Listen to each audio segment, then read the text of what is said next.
Hey, welcome to Guitar Knobs, the guitars, gear, noise, and nonsense podcast, hosted today by these knobs. Tony Dudzik, Pick Guardian.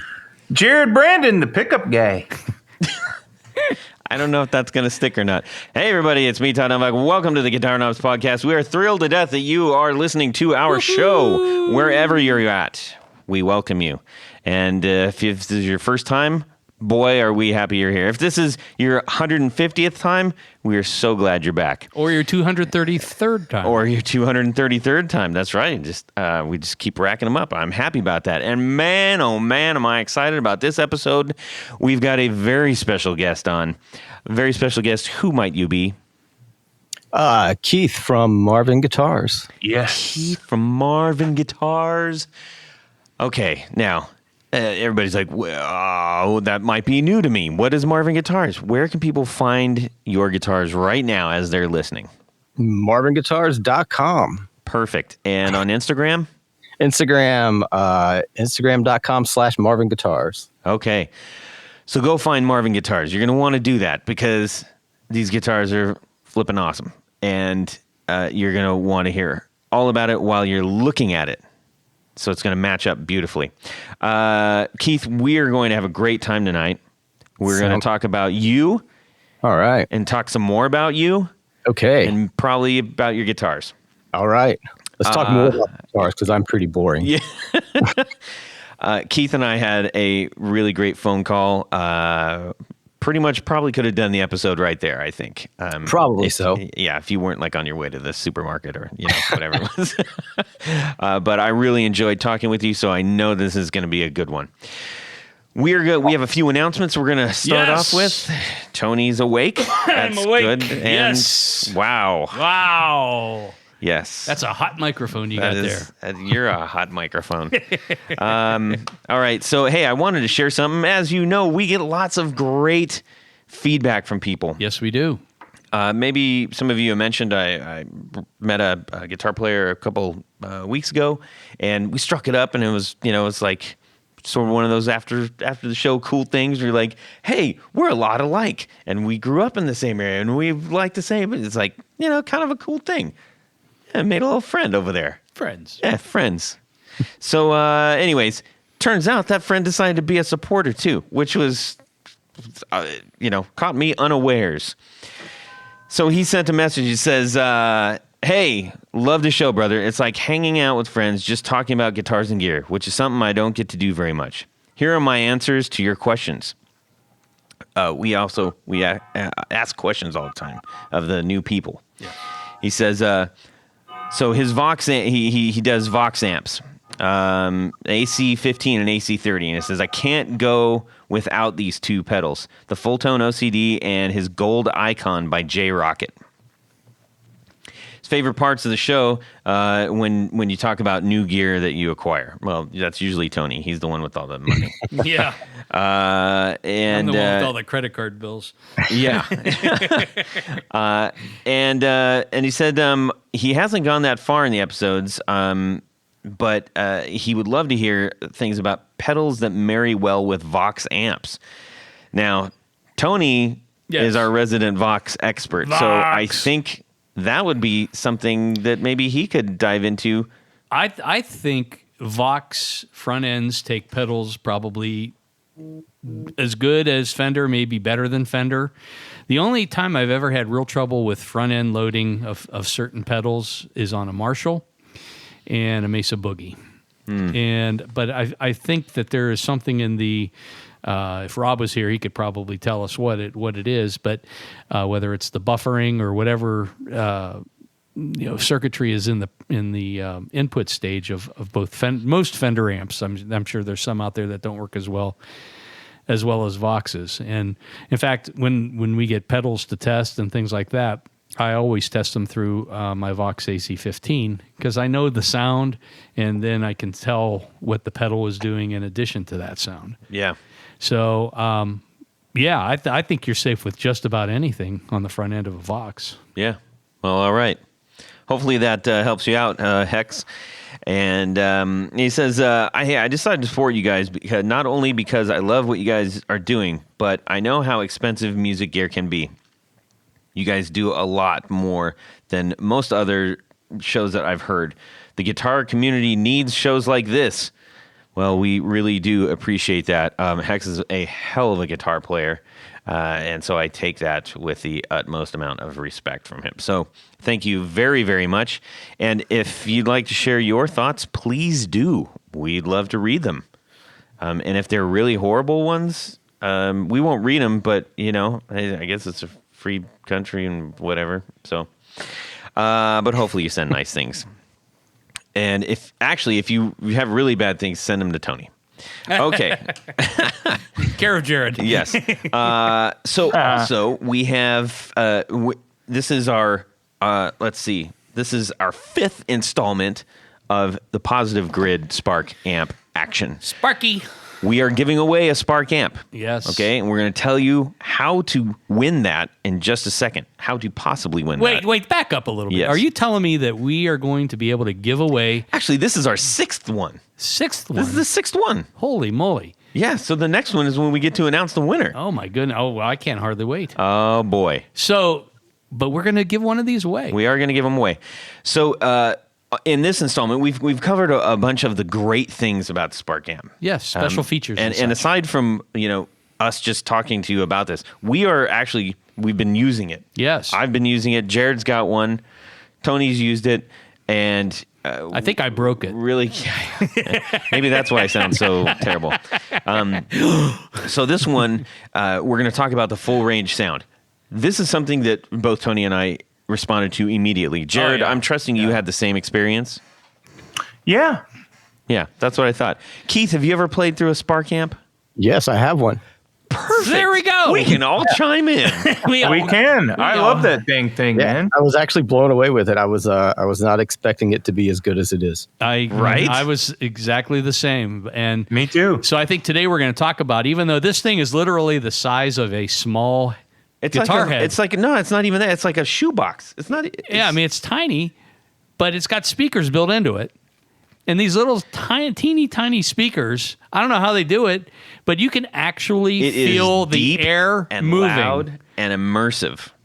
I mean, you know, It actually pushes the worked air. very well as a Bluetooth speaker as well. Yes. Yes. It's I don't know. rather stunning. I mean, I was shocked. I don't know how they do it. I was shocked. They should call it the Shock. The shaka. Amp. No, that'd be stupid. Yeah, especially if it's an electric appliance. Yeah, exactly.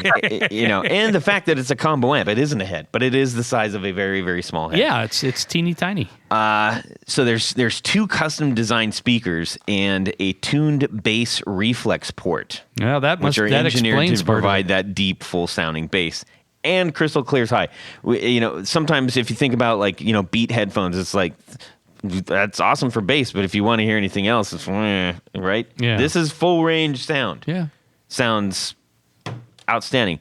So with all of the other features that we talked about, plugging in your music with Bluetooth and playing along, finding that music on Spotify, playing along and getting a drummer hooked into to whatever you're playing with, or just playing straight through. Here's something that I was doing this weekend with it.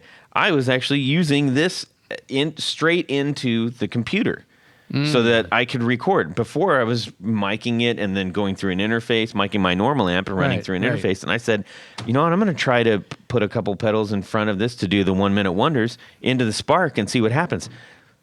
I mean, it was so easy. And So sounded was it flipping like great? with a USB cable or? Yeah. Oh, okay, that's it. Yeah, it's a USB interface and an amp and all the other things. I mean, if this thing could make like Hot Pockets, you know, that's the only thing left. Well, we'll call it the Swiss Army amp. Yeah. Anyways, so we've been singing the praises of this amp for a while. Yes. I can't wait to give one away. I know. Or you can just go get one. There's like $50 off coupons all over the place. Like I did. Yeah, It's I crazy. think you're with the coupons and things. You're just a shade over $200. Yep. 250. Yeah. About. Yep. Yeah. Yep. So Plus And you get the carrying case. yeah, I got my carrying case for free. that's Nice. awesome. Where did you get it, Jared? I just got it straight from their website. Brilliant. There you go. Look at that. I love that place, man. I Yeah. love that Spark. Yeah, I mean, it works as a Bluetooth speaker too, and it's loud and everything. You know. Yeah. You want to listen to your favorite music while you're walking on the treadmill? There you go. No, I mean, I'm serious. That thing works. But It's you got can many hang it uses. from your neck. You're big enough to do that. I could Yeah. Now, You know, now yeah. Jared, you are known for buying Flavor things Flav. in pairs. Are you going to buy a second Spark? I might for my home in Nashville and for my home in Pataskala. Yeah, you could have one in your office at the Gibson. But it's that too. But it's so small and light and easy to carry. There's no reason to. You just take it everywhere you go. You could. Thank you to Positive Grid Yes. for hooking us up with this and for giving one to one of our illustrious audience members. All right, let's find out what we had going on in our music worlds this week. Keith, Tony's going to start us off, and he's going to share a little bit about the stuff in his life, you know. Okay. A day in the life, a week in the life. Yeah, how about keeping it to a day? Okay, I'll just 'Cause do we it. got an interview, man. Oh, is that what we do on Yes. this show? Go. Okay. Go. So I don't know. A couple episodes back, I was talking about one of the new Epiphone coronets that Yes. I picked up. That's basically a symmetrical, as opposed to an offset, single pickup P90 wraparound bridge that I picked up and was very pleased with. So I've kind of had my feelers out here and there, and I was looking for one of the Wilshires, which is also from the same series and essentially the same body style, except it has two soap bar P90s and a standard tunematic bridge and tailpiece. Well, lo and behold, I found a used one on the Bay of E, and I put a ridiculously low bid on it, and I won it. Wow. So I mean, but even if you buy these things at full price, they're like $449 or something like that. The coronets are $399, the Wilshires are $449, and I think the Crestwoods are another $50 or $100 above that. But this, so it came in just a couple days ago, and I have to admit, they're 2 for 2. I mean, That's great. This Epiphone series, It plays fantastic. I was just playing it right now. I was like, yeah. man. So what's really cool. It's kind of a remake of what Epiphone put out in. Well, this is during the Gibson years. Well, Gibson bought Epiphone in the late 50s, but That's right. they released these in the. Well, I think the very first one came out in 59, but generally speaking, these are kind of like reissues of the 60 and 61 versions. And these have the little, they call it a bikini badge on the headstock that says Epiphone. But it's a really cool guitar, super lightweight. I like the Wilshire every bit as much as the Coronet. I am going to change out the pickups, as I did with the Coronet too. These P90s are a little bit noisy, and I always like to put a reverse whine, reverse polarity in the neck position, so there's hum canceling in the middle.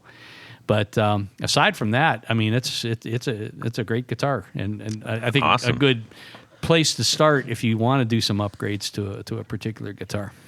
Indeed. I know a guy for the pickups. I know a guy. Yeah. Is his name Jason Lawler? Oh, jeez. He makes good P90s. Lindy Freeland makes really good P90s. I do like Lindy's Yeah. stuff. He's- Jared's like And I do 90s. like the Brandon wound pickups too, Yes, they're great. Yeah. Or Gibson. or the Gibson ones. That's right. Keith, have you ever played a Wilshire or a Coronet? Yeah. Yes, both. Yeah. Do you have a preference? I've not played the new reissues. I've only played the vintage, but I actually prefer the Wilshires. Yeah, I think you have a little more tonality. Yeah, kind of guy. I'm sorry. What? I'm a 2 pickup kind of guy. You know? Uh-huh. Yeah. So I like the versatility of the Wilshire. Yep. I can get that. You can also play it the other way around, and it looks exactly the same. That's true. that is true. Except the knobs are on the wrong side. Yes. Well, There is that. Doesn't matter. Anyways. Nobody touches those things anyhow. Put some duct tape on. Yes. So Keith, what's going on in your music world this week? Really just doing the same thing. A lot of fret work. Yeah. Fret work and listening to Pandora. That's pretty much it. Brilliant. I haven't actually. I couldn't tell you the last time that I actually went into a music store to shop for guitars. I probably should. How much time do you figure you get to play? You know what? Lately, the only time I ever play guitar is when I have finished putting one together and I need to make sure it works. So the last couple of weeks, a lot more because I've gotten a lot of guitars back from the paint shop. So the last couple of weeks, a lot more than usual. Over the summer, I was mostly building. So not really a lot of playing going on. And I do regret that. I need to play more. Yeah, that seems to be a common theme with guitar builders, which is, I guess kind of ironic. It's like, I do all of this stuff too. Like I'm always like, well, maybe if I just leave a guitar on the couch, I'll play more. Or maybe if I just get this new amp or this new pedal, I'll play more. But it never seems to work. It's, you got to get stuff out to the customers, and you don't want people calling you and emailing you like, "Where's my guitar?" when you're just sitting on the couch playing a guitar. Yeah. I loved your note about a project. Progress pictures of the projects. Oh, right. Yeah. Yeah. I know. You get. I'm not. I'll still send them, but I just, it's like there's only so many that you can send. Exactly. They all look the same. It's like I don't really do a lot of shop pictures either because everything kind of looks the same. It's all wood and it's dusty and you can't really tell what's going on. Yep. And then you have guys that are like, "Why is that part right there?" It's like it's not done yet. Believe that part will go away. Yeah. I think I better come down and inspect it. Yeah, right. Oh my God. Oh dear. Well, I certainly hope in the future you get a little bit more chance to do that. But that's got to be super exciting when new paint day and all that stuff. Oh yeah, but you know what I did buy recently, and I'm kind of embarrassed to say, is one of the what are the ones from Thomann? They're super inexpensive guitars. Oh, Harley Benton's. That's it. I bought one of those just on a whim because it looks so cool. It's like the giant hollow body. Yeah. And it's actually a pretty cool guitar, so I don't regret buying it at all. The pickups, like any budget model guitar, the pickups could definitely be swapped out. But it's pretty decent. I actually kind of enjoy it. So, we were just talking about that on our last podcast that he emailed me because I'm the same way. I like inexpensive projects that you can upgrade and things like that. And he said that, he bought one model. It was like a Telecaster style. And then he bought his son one of the ones that you just purchased. It's like more like a Gretsch, 6120 kind of thing. Yes. And he said the same way that they're inexpensive. I mean, the shipping costs almost as much as the guitar. To get it here to the States, but it is pretty amazing that they can put that caliber or quality of an instrument out for such little money. Yeah, it really is. I mean, there's little things here and there. If it was a $4,000 guitar, you would definitely be like, come on, guys. Yeah. Yeah. But for I think I paid $160 for mine because it was a B stock. Uh-huh. It was like, you can't beat it. You can't pass that up. You can't build one for that. Yeah. No, you can't. Plain and simple. That's fun. Hey, Jared, how about yourself, buddy? Oh, man. Yeah, I got this awesome book in today. I haven't really had much time to really read into it, but I was talking to my boss the other day, and for some reason this book came up. It's called Gibson Electrics, The Classic Years. An illustrated history from the mid-30s. You're not going to read it, are you? Chapter 1. And Tony Baloney has to help me out with this. By A.R. Dushishwa. Anyway, Mr. Dushishwa recently passed, but my boss was actually friends with him. They would talk all the time because he was always talking with Gibson and whatnot because he was such a huge knowledge base. Yeah, he was a very well-known yeah, I mean, he knew. He probably. I'd venture a guess he knew more about guitars than even me. Maybe. Maybe. You do That's know an nuts. awful lot. But he was known for, especially the Gibson book. But he wrote several other books on These, other guitars. These books are out of print. They're hard to come by, and if you find one, you will pay. But I thought in the position I'm in, I'd better pick one up. So I think I paid around $50 for it. Ooh. For the paperback. Did you? But I can't get it anywhere else. Did you check on Amazon? Yeah. Oh, okay. So I had to buy a used one on Amazon. Wow. It was the only one there was only one book on Amazon total. Huh. That's it. And I got the book. The one book that was on Amazon. Yeah, it's the first place I looked. I looked on eBay and I couldn't find it. Well, you could next time check on ABE Books, American Book Exchange.com. They specialize in used books, and if you type in the title, they usually have some that pop up. So it's a great book to have, and I can't wait to dig into it and use it as a source. Yeah, Need no, be. it's a great book. Yep. Just don't get any hamburger drippings on it. Too late. How about you, Todd? Well, I have a show coming up. Well, by the time you hear this, the show will have been over and will have been a huge success. And What are you Todd gonna will show? no longer be doing the podcast because he was signed to Chrysalis Records. Pretty sure that's not going to happen. Oh. A car show? Yeah, well, it is a guitar show. It's not a guitar show. We're playing a thing called Fem Fest this weekend. And it's 3 days in Canton, Ohio, at the famous Buzzbin. And there's like 18 bands or something, but playing over 3 days. So it's going to be really, really flipping awesome. Fem Are you doing Fest. all violent femme songs? That would be a show I will not attend. Although I have seen them live. Really? Yes. Anyways, Should be a blister in the sun? yes. Okay, enough about that. What I was busy doing this week was... Will fembots be there?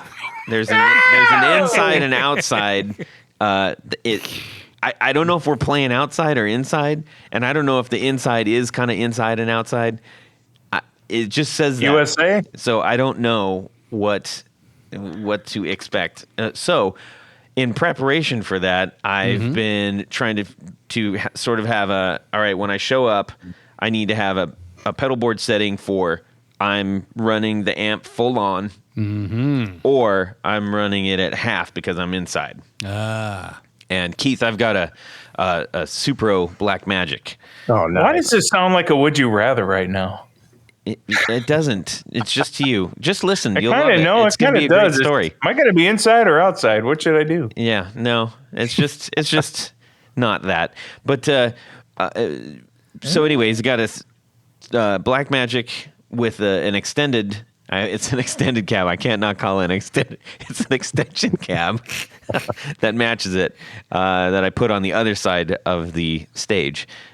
So my bass player does the same thing. Anyways, it occurred to me that if we're outside, I'm probably going to need to give it more gas. Yes. So. And obvious, maybe not obviously to everybody, You need but to borrow a Marshall stack from me. no. So, anyways, How about a Dr. Z? no, I don't need any of that. I can bring my PV Classic VTX if I really run into trouble. Hey, don't sneeze. So, what I'm trying to get through here, actually, is the fact that your guitar will sound extremely different.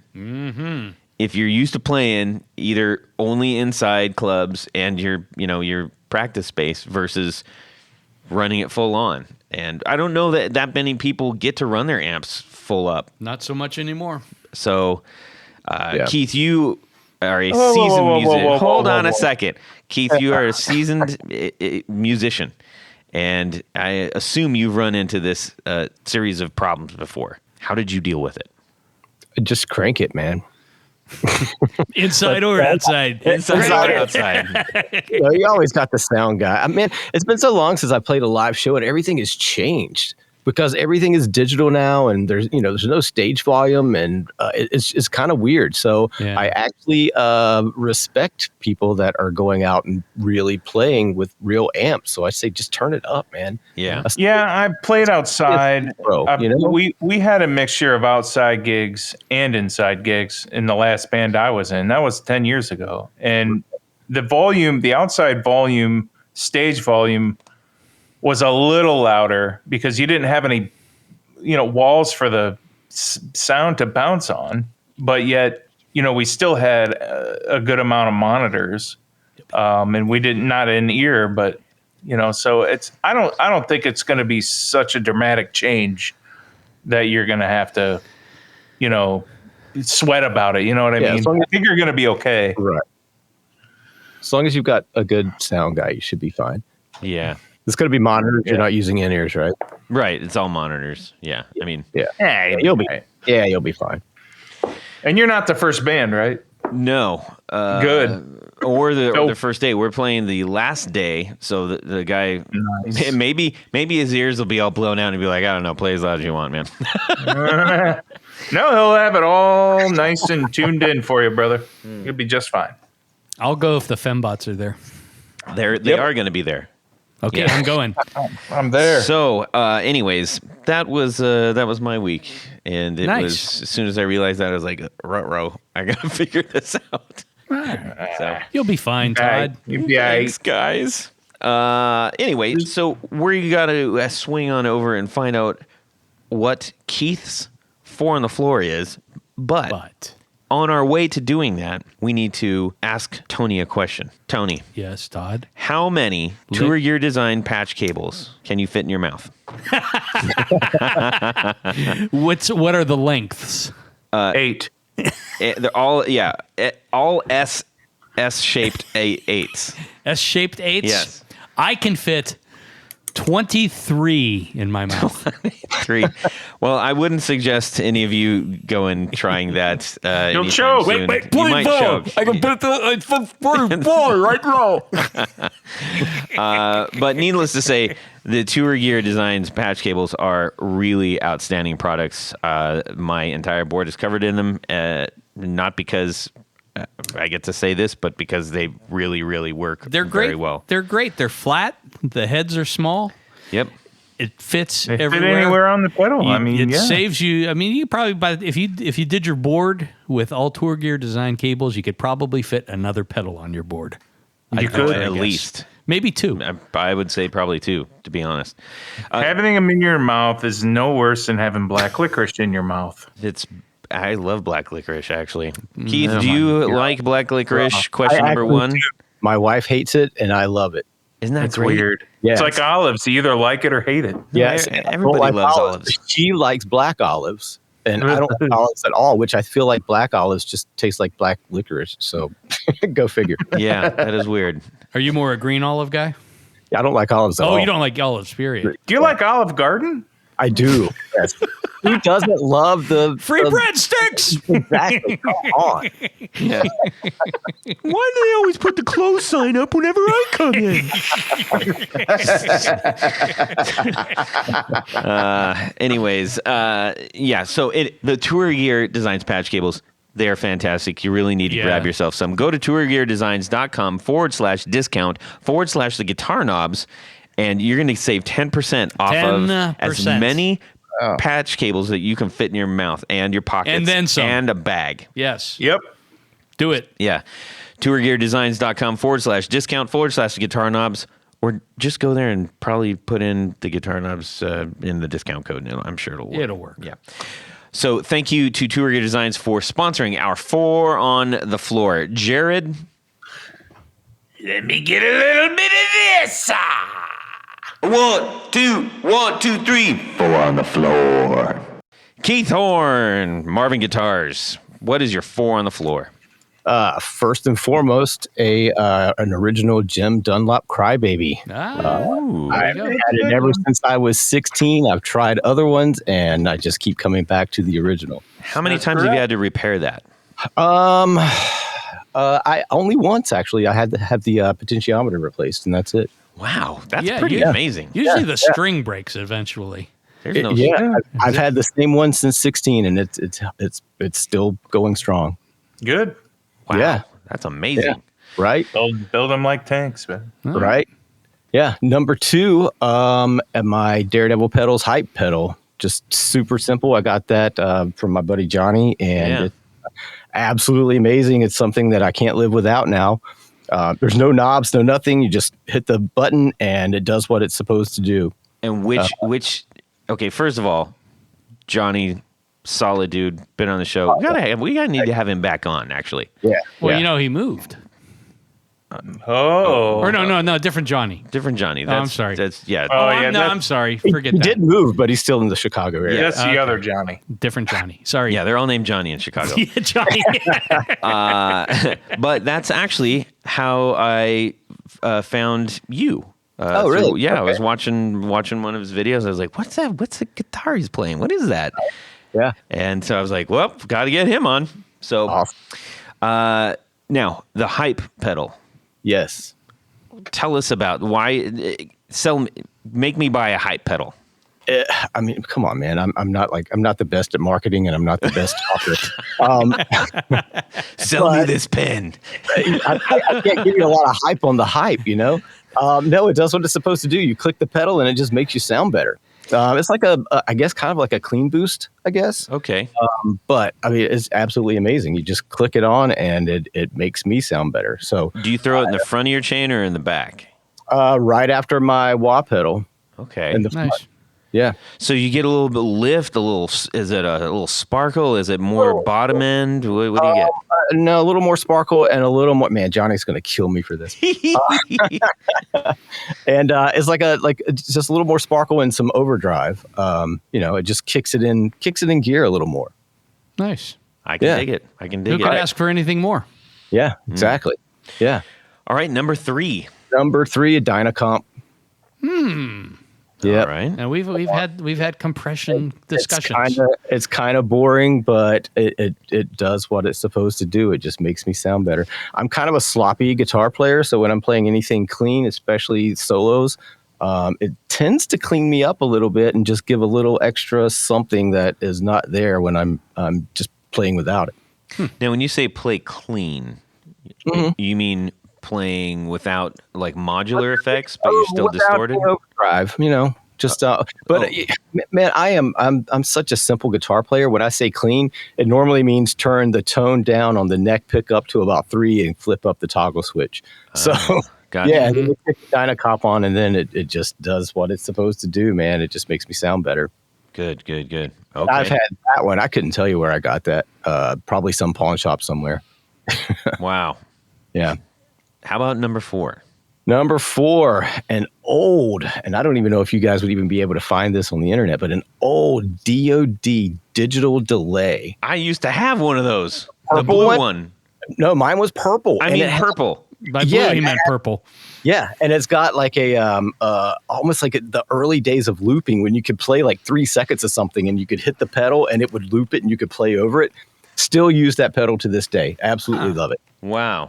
Yeah, so if you can find one on eBay or Amazon, pick it up. It's fun. Now, is that a 9-volt or is that the big giant? No, it's 9 volt. Okay, yeah. See, I think I must have had the one before that because it was baby blue and it had that giant wall wart, like the plug with the wall wart. I can't, It was hardwired? Right. Yeah. Yeah. It was like a guitar. It was like a guitar plug that you stick in. Oh, okay. A big one. Oh, okay. Yes. Yes. So that's why I got rid of it, No, that one. which I regret now. But at the time I needed to move things to get things. Yes. Such is life. So, anyways, well, that's an unusual 4 on the floor. I mean, Here you go, some man. of those things are. I like it. As long as Jared likes it. Yeah, indeed. Well, listen, man, we need to interview you. We're going to talk about you now. This is all from here on out. We're talking about you. We're talking about your guitars, except for a bunch of nonsense at the end. Okay. Yep. All right, so everybody buckle in here. Lightning question. What is your favorite model that you make? Favorite model is the Ventura. Okay. Mr. Moserite. As I was talking about. Yeah, it's like the Mosrite looking thingy. just because it's such an interesting, the way I do the carve is so interesting, and it's just an enjoyable guitar to build. Yeah. I mean, I like that one. I'm a big Moserite fan. But as I'm sure you're aware, vintage Moserites are their nut width is very narrow. They're not the best made instruments. Strange guitars. The neck is very, very narrow. They're very weird. Yeah. And then, depending on the shape. Come on. The shape is so cool. Yeah. That is, I mean, you don't, I guess you have sort of a German carve, not quite as severe as on a Moserite, but it's like, no. It's like a German carve meets arm contour back into a German carve. Okay, here's a second lightning question. What is your favorite color to paint a guitar? Favorite color? Anything sparkle, man. Amen. Yeah, here's the thing, man. Most people like a sunburst guitar for some reason, but man, you get a nice sparkle, like a green, like a crazy chartreuse green sparkle. It's just, it looks good in the sun. It looks good in the lights. Makes people smile. Exactly, man. Exactly. And the sparkle guitars are making a huge comeback right now too. Yep. Yeah, Jared likes the sparkle. He gets a little too happy with the sparkle sometimes. I guess. Well, that's it, really. So, okay, all right. Great interview. Nice talking to you. Guess I didn't need 4-hour parking. Yeah. I was going to say your guitar company is named after my dog. My dog's name is Marvin. No way. Yeah, he's an Australian Shepherd Poodle mix, so he's an Aussie Poo. Yeah. Oh, and his name is Marvin. Awesome. So where does that stem from? It stems from my dad. His name is Marvin. My name is actually Marvin as well. Marvin Keith is my name, and my dad was Marvin Ray. So I wasn't a junior, and they didn't call me Marvin. So it's kind of like an ode to my dad, Plus it's my name. So yeah, sweet. Yeah, well, that's where a lot of people ask that. If his name was Marvin Keith, then you could have been MK2, which would have arguably been one of the coolest names you could come up with. For real. Oh, dear. I'm stupid. So we talked a little bit earlier, you and I, and I learned a lot about your background, before the show.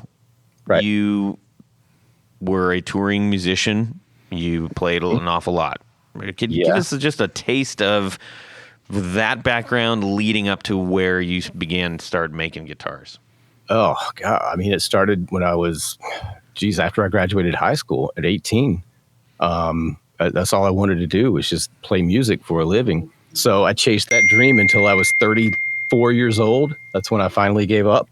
And I decided that I didn't want to be in a van with a bunch of guys anymore, and I just wanted to be by myself. I'd rather be on my couch at night than in this dirty mattress in the back of a van. Yep. So, but yeah. So that's what leads me here. So, and I couldn't be happier. Nice. Well, yeah.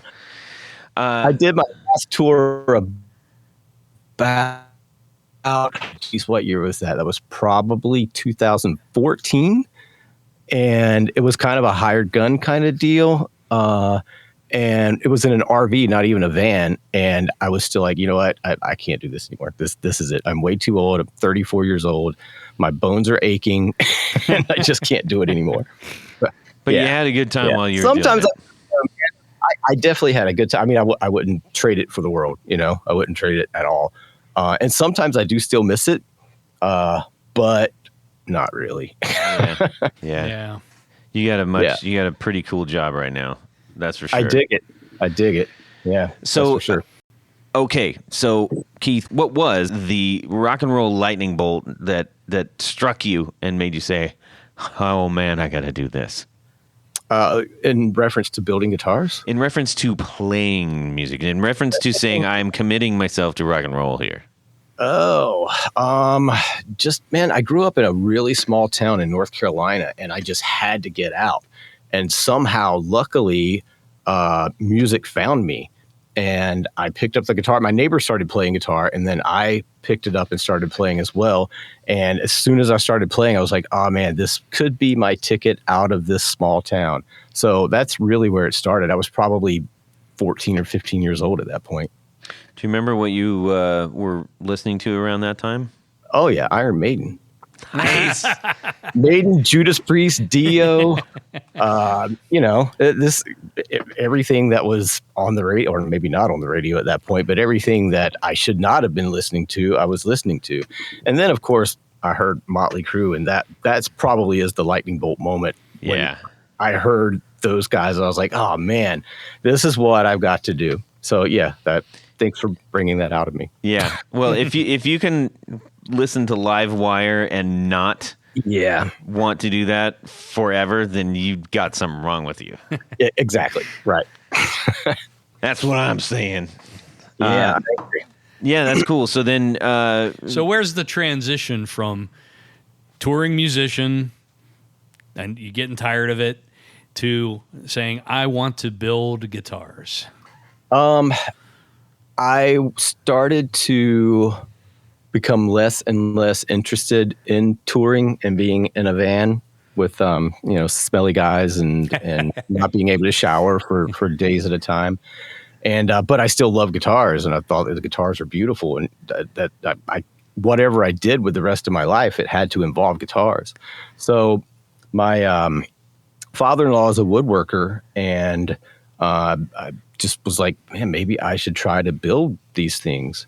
So after several attempts at not being able to build a guitar at all, I decided to just do whatever I could to learn how to build these things and learn as much as I can about it. And I started sweeping. I thought about going to the school out here and spending a whole lot of money to build one guitar, and then hopefully I can get a job and save the world by building the best musical instruments ever made. But in reality, I just started sweeping up at guitar shops, working for them for free, different apprentice kind of situations, and just learning and watching, and that's pretty much it. I just had to stay. Whatever I did, I just had to continue working with guitars. So that's how it evolved. So what guitars were you playing when you were touring? I was always a Les Paul guy. Mm-hmm. Always. I've never been that guy that can make a Strat sound good. I've always wanted to be, but for some reason, it just does not work for me. Like I said earlier, I'm me both. Sloppy guitar player. I'm really sloppy. So I have to use the sloppiness to work for me. So I could always do that with a Les Paul, but with a Strat, no way. The Les Paul, the thing about the Les Paul is you got the three-way toggle, so you could turn the neck volume all the way down, and if you ever get just confused in what you're doing, you could just flip the toggle switch up and you cut yourself off completely, figure it out, and then go back down to the bridge pickup, and you're all good. Now, Jared's a big Les Paul guy, aren't you, Jared? Oh, yeah. I have several of them, yes. Yeah. What was your like go-to of the Les Pauls, Keith? I had an 89 Cherry Sunburst, and I bought it when I was 16 years old, and it was with me everywhere. And then a typical headstock break, and it was never right after that. And then I sold it, and I still regret selling it because I feel like I could have probably fixed it and made it right now. But yeah, that was always my go-to. 89 Cherry Sunburst. Did you have a backup, or were you singing one guitar? Yeah, I had like a 78 Norland era natural top something that I picked up at a pawn shop somewhere. That's what I have now. I have one of those. It's a 79. Yep, there you go. It's a natural finish, and the sun has just made it yellow. It's great. Yeah. Something about I loved it. Regret selling that one. Yeah, speaking of that natural top, the one that Jared has, it's one that if you saw it on Craigslist, I don't know that you'd run to it, but you pick it up and it's just like, oh my gosh, this thing is incredible. Those are the ones you have to take a chance on, Yeah, I get you. Yeah. So you your first guitars that you were attempting to build, what kind of style were they? Were they set neck, bolt neck? The first couple were like kits, like you basically just unpainted finished guitars, and you had to do a little bit of fret work and that kind of thing. So those turned out okay. And then I was like, oh man, I'm a pro at this. I could definitely build one.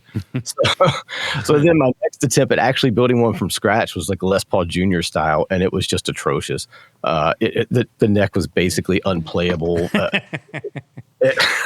It was warped before I even got the fretboard on, but then I'm like, I can straighten it out with gluing the fretboard on. It just didn't work out, so it was atrocious. So, after a while of doing that and finally picking up some odd jobs in guitar shops, I finally got to where I could actually build a body and then start working on a neck, and so that's how it started out. It was a long process. It wasn't like you're gonna build a guitar in 6 months, like some of these schools promise. Oh yeah. Well, yeah, you can build one. Yeah. You may not be able to play it, but you can build it. Yeah. You can build one, and then you've got some firewood later. So looking at your the models that you offer, it seems like is mahogany your wood of choice? Mahogany, love mahogany. Yeah. Yep. I've always been a Les Paul guy, so everything that I build is somewhat inspired by Les Paul construction. Yeah. Set neck, mahogany body, maple top. For the most part, mahogany neck, rosewood or ebony fretboard, Yeah.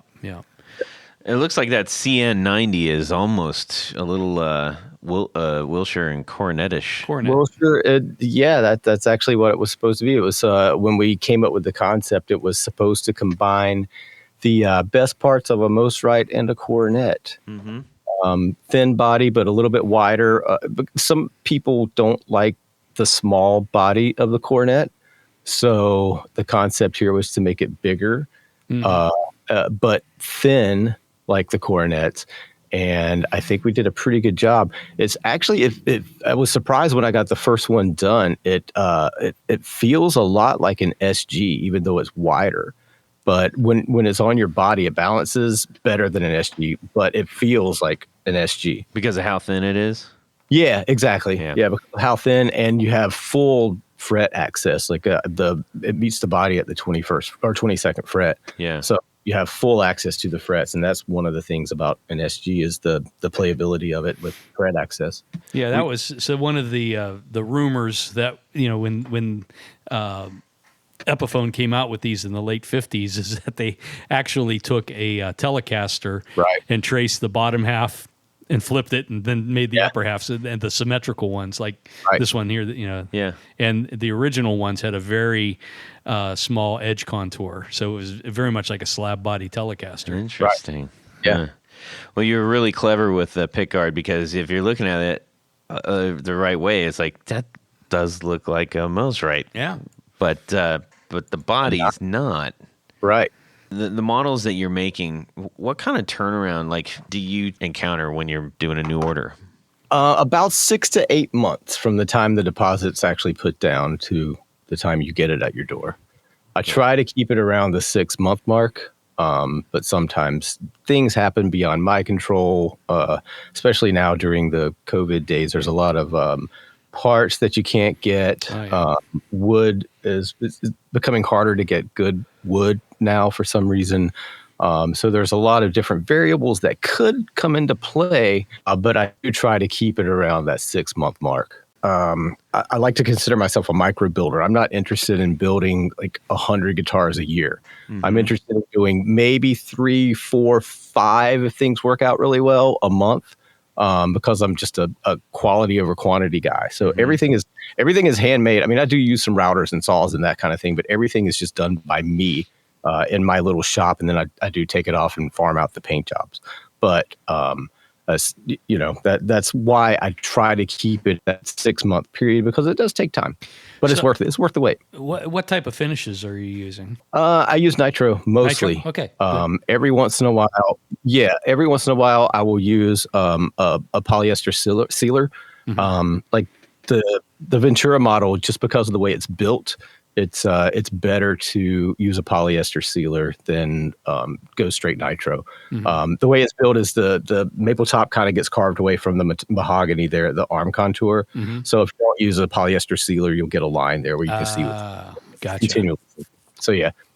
Every once in a while, I'll do that on something, but for the most part, it's all nitro. On the Ventura, I know that it's a super popular model, especially like in the, I guess the garage rock or punk rock, whatever you want to call it.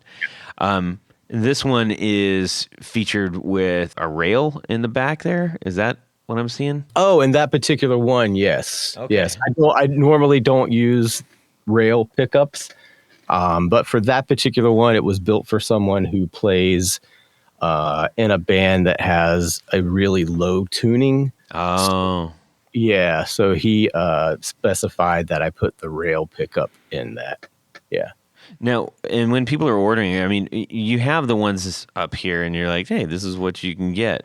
Yeah. How much of your work is custom beyond the model? You can customize anything. You can tell me what kind of neck shape you want, what pickups you want, what color you want the pick guard, what color you want the paint job. If you want a maple neck instead of a mahogany neck, you can do that.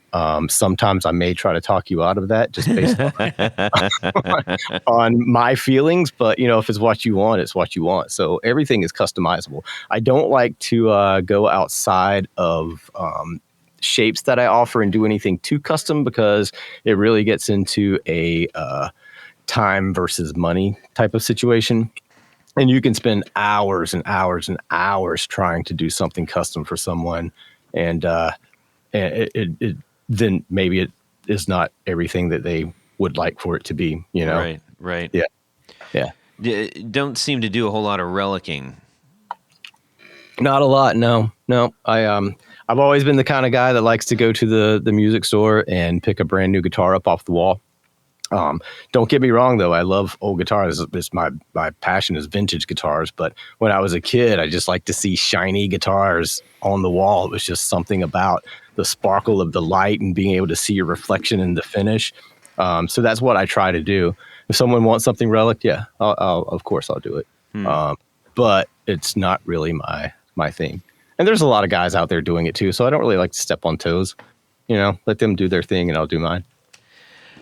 So you just mentioned vintage guitars. Tony, his neck just about snapped off his head because he and Jared both have quite a few vintage guitars. What is? Tell us about what you have that first thing that comes to mind in your collection when we said vintage guitars. Actually, I don't have any in my collection right now. I did have some old 70s Les Pauls, and I had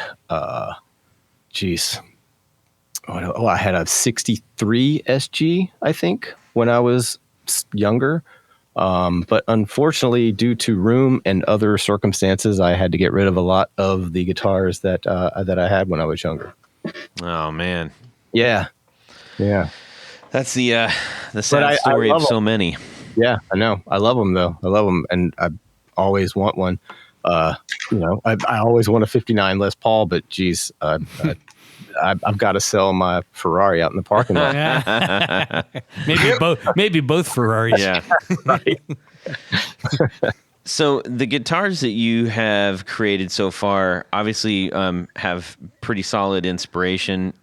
You clearly have an affinity for the classics, and with the guitars that you're making right now and moving forward, are you looking to expand into any new designs, or is this your stack? That's what I've done the whole summer. I've been redesigning and actually building some new models. Brilliant.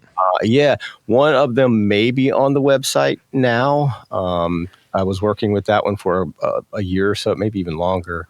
But I am planning on doing away with a lot of the so-called borrowed shapes.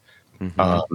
I'll still build them, if people want them, because a lot of those are my most popular models. But I am leaning towards basically putting new designs on the website. But yeah, I am going to. There's going to be some new stuff coming down the line for sure. And it's still, it's still vintage guitar based. So it's somewhat familiar to the eyes, but different enough. I should say. Yeah. Now, you mentioned one might be on the website. Is that the Telegraph? Yeah. Telegraph, yes. Yep. Exactly. So there's a lot of different inspirations in this. Tell us about how you came up with this. Most Right, Rickenbacker, Strat. I think that was pretty much it. Most right, Rickenbacker, and a Strat. I don't know the model of the Rickenbacker. It's the one that looks kind of like it has slanted frets. Yeah, it's like a 480 or a 481. That was mostly my inspiration for it. I was like, man, what a cool guitar, and you never see these. So I kind of want to make something very similar, but yet different. Yeah, I could see a little bit of. There was a couple of Guild Solid bodies that had I won't say a similar shape, but it's the same kind of thing. But yours, with the extra carving and contouring, I think is a nice upgrade from that. Right, and I love carved tops. I'm going to be doing more carved tops as opposed to flat top slab body kind of thing. Yeah. Nice. Yeah, those the contours are very subtle. I think you did a good job of capturing those with the photos. It makes you I mean, even if it was just slab body, it's still pretty cool looking, but when you see the contours, it's like, oh, wait a minute. Right. And that in a sparkle? Hello. Yeah. Yeah. Oh man. Yeah, I may have one you'll be able to see pretty soon. Very cool. You got a couple new models you're talking about doing. Anything else new in Marvin Guitars that we're going to be looking forward to? I'm constantly doing web updates, so new website maybe in the works once I get the new guitars up and going. I'm going to be trying to get in a few more stores maybe so people can play them locally. I don't know which ones or how long yet, but I am that is something that's in the works. Yeah. Let me ask you on that note, not being a guitar builder, but I think I'm sympathetic to an issue that I suspect you must have, which is I've got this amazing instrument. I've taken the best pictures I can. I've got them out to a few friends, but for the most part, all of humanity doesn't know what this actually is. Exactly. And I build guitars. I admittedly, I'm not the best businessman. I'm not a big fan of social media, so everyone is always on my case about posting stuff on social media, and I really can't stand it. But yeah, that is hard. It's you can't really you get to a point to where you can't really rely on word of mouth anymore. So and it's hard. Sometimes it is a hard sell because no one has actually held your instrument. So if they are in stores, it does kind of help that out in a certain way where you can be like, well, you can go down here and to blah blah blah music surplus or whatever and try one out there. So it definitely makes things easier. Yeah. Do you think you're going to be doing any of the upcoming NAMM stuff? I was, and then changed my mind last minute.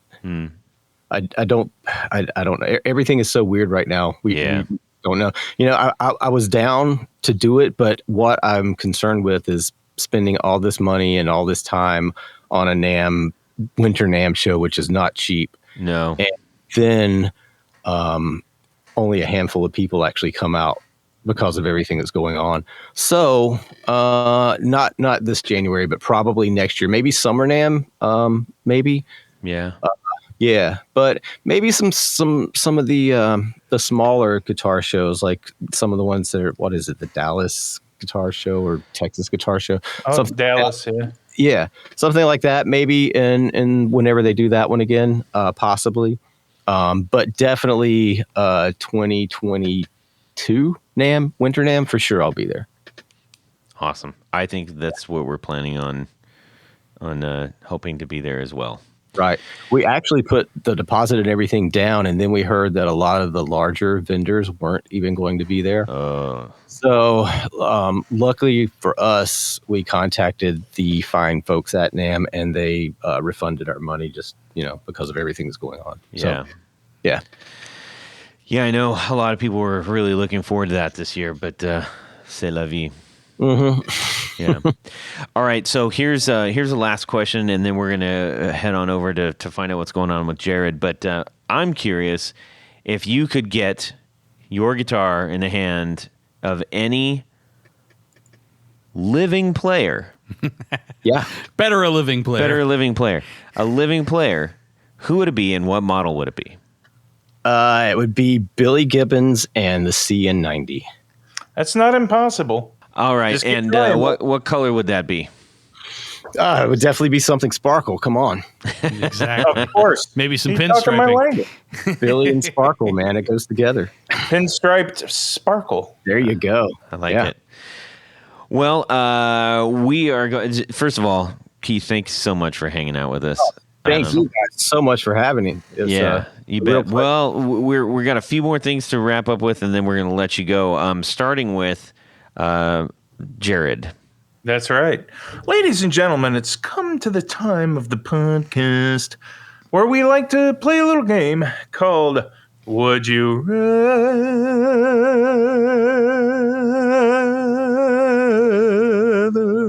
Whoa, you've That been was- practicing. Extended play. Yeah, so I took a big breath that time. So this is from our good old buddy, Uncle Bruce Bacon. Your stage show is in the toilet like it sucks. Stage Something- show. it- Bad stage show. Your act, your repertoire is crap. Okay. So a genie, and that looks like you, Todd, grants you one wish to take your act to the next level. Okay. So would you rather have Pete Townshend's windmill? You guys know what that is when he windmills the guitar. Signature move, his arm. Absolutely. Or Eddie Van Halen's scissor kick in your stage. Yeah.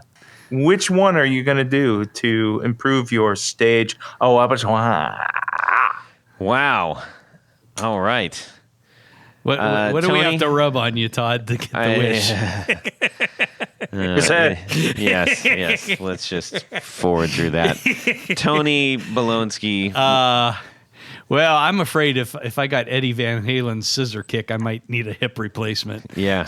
Or your other gallbladder removed. Yeah, I get my second gallbladder out. Yeah. I mean, I love Pete Townsend, and that windmill move was just so cool. Yeah. And especially when he hit the strings with his raw fingers and blood would splurt. Yeah. That's great stuff. So I'm going with the windmill. Pete Okay. Townsend all the way. All right. Jared. If I did the splits, I would break a hole in the stage and, That's true. land in China somewhere. I'm gonna definitely go with the old windmill. I'm gonna join the Tony Baloney Island. Yay! He's Go on on, island. That's right. Gonna do the windmill trick. All right. Let's see here. Keith, how about yourself? I'd have to go with the windmill as well, man. I'm getting too old to be doing jumps. Yeah. Yeah. Yeah. Okay, well, I mean, I think this one's going to be pretty easy. I, too, will go with the windmill. Now, and I also want to know, how does everybody know where that move came from? No. The windmill. What? From the Netherlands? No. A windmill. So the story goes, and I might be wrong on the actual show. I probably. think it was the Rock and Roll Circus. He was watching Keith warm up, and Keith was just kind of swinging his arms, like just loosening up. Ah. And the Who went on before the Stones at the Rock and Roll Circus, Right. the show that they did back in the 60s. Right. And, arguably blew him off the stage. Well, if I get some of these dates wrong, please don't, skewer me alive here. But I believe that was the debut of the windmill. And story that I read is that he nabbed that from Keith because he thought, well, that's a cool move. I'm going to do that. Tony, And- what do you say? I thought he did that a lot earlier than the Rock and Roll Circus show. well, that's what I'm saying. Yeah. It might. I may be getting the dates Okay. a little bit mixed up. I'm just, I'm trying to think faster. But I do recall reading that on numerous occasions that the famed windmill move was a result of him Inspired by Keith. watching Keith warm up, and that's where I was trying to put him together at a show. So, anyways, Interesting. yeah. That's all right, buddy. I hope you're right. I hope I'm right too, because I really don't want to handle a crap ton of email coming at me. Keith, do you have anything to refute that? No, I don't. I think you're 100% correct. I'm going to take your word for it. I like that. Oh, you're going to be Todd's We need best him on the friend. show a lot more. All right. Well, thank you, Bruce, for sending that in. Brucey, for sending that in. That's right. Yes, we got to say thank you to a few people from Tony, and then we're going to say goodbye to our friend Keith here. Yes, Todd, because at this point of the show, there's a very special group of people we like to thank. We love to thank. Why? Because they are sponsors, patrons of this very podcast. Now, you might be wondering, how do I sponsor this podcast? And what levels can I participate? How can I make Todd happy? And Tony and Jared. Yeah. Make everybody happy. I want you to go over to patreon.com/the Guitar Knobs. You'll find a couple different levels in which you can participate, to sponsor, to be a patron, to make this podcast possible. There's a level that we call the executive producer. That's right. Each level comes with some great thank you gifts, things like t-shirts and barefoot buttons and keychains and picks and stickers and all the good stuff that you can't even imagine. You never knew existed. But as an executive producer, you get all that great stuff. I'm not saying you don't get it, but you get it. But there's one more thing that you get. Todd, what is that? You get to have your name read on the thing. So that's what I'm going to do right now. I'm just going to thank these executive producers. You get your name read on the thing. Tony's the guy that reads them. So special thanks to these executive producers. Tom Barazin, Darren Gregory, Doug Christ, Ken Sayers, Brian Robinson, Michael Senchuk, Stefan Lamb, Anthony Lathrop, John Anglin, Brad Partridge, John Esterly, Justin Jones, James White, Matt Hart, Bill Gola Guitars, Richard Kendall, Ty Harmon, John Jackson, Jason Roush, Gary Cooper, Mark Gotten, Elad Mizrahi, Magadi, Trevor Gunberg, Rick Calhoun, Anthony Gemolero, and John Halverson. Well, that's a pretty big list there, Tony. Wait a minute there, Todd. Okay. Because, yeah, we've got these executive producers. We also have a level that's kind of the top of the heap, if you will. These are our grand poobahs. In addition to all the good stuff, they get a special fez to place upon their head whilst listening to the podcast, while thinking about the podcast, while talking about the podcast. Mm-hmm. So a special thanks to these grand poobahs.